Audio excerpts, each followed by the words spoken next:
Praise the lord. యేసునామమే జయము. మన రక్షకుడు మన విమోచకుడైన యేసుక్రీస్తు పరిశుద్ధమైన నామంలో అందరికీ వందనాలు.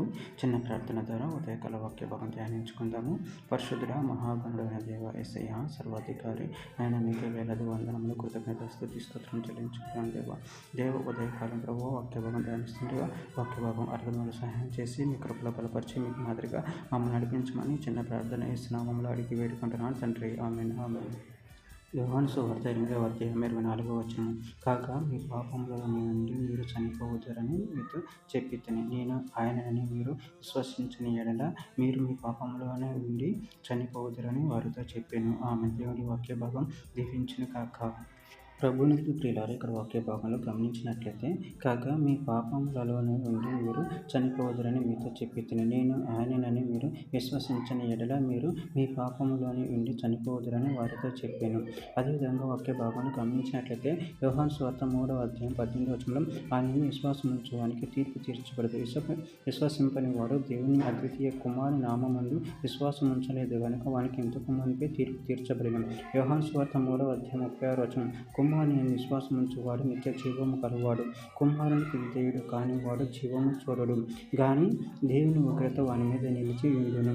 హెబ్రీయులకు రాసిన పత్రిక 12వ అధ్యాయం 25వ వచనంలో మీకు బుద్ధి చెప్పుచున్న వారిని నిరాకరింపకుండాట్లు చూచుకున్నాడు. వారు భూమి మీద నుండి బుద్ధి చెప్పిన వారిని నిరాకరించినప్పుడు తప్పించుకొనకపోయిన యెడల పరలోకం నుండి బుద్ధి చెప్పుచున్న వారిని విసర్జించు మనము తప్పించుకొనకపోవట మరి నిశ్చయము కదా.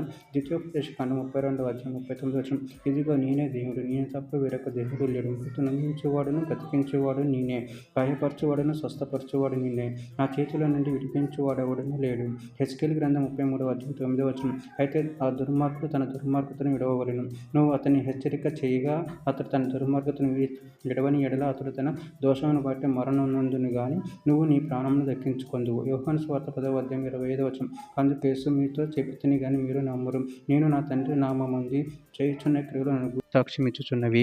చివరిగా ఒక మాట. హెబ్రీయులకు రాసిన పత్రిక 11వ అధ్యాయం 6వ వచనం. విశ్వాసం లేకుండా దేవునికి ఇష్టడునుట అసాధ్యము. దేవుని ఎదుకు వచ్చేవాడు ఆయన ఉన్నాడని తను వెతుకు వారికి ఫలం దయచేయవాడని నమ్మవలను కదా. ఆమె దేవుడి వాక్య భాగం దీవించిన కాక చిన్న ప్రార్థన చేసుకుందాము. పరిశుద్ధుడ ప్రేమగల దేవ యేసయ్య, మీరు ఇచ్చిన వాక్య ధ్యానాన్ని బట్టి ప్రభావ మీకు వేలాది వందనములు కృతజ్ఞత స్తుతి స్తోత్రం చెల్లించుకుంటున్నాను దేవ మీరే మాకు సర్వాధికారి ఉన్నారు తండ్రి.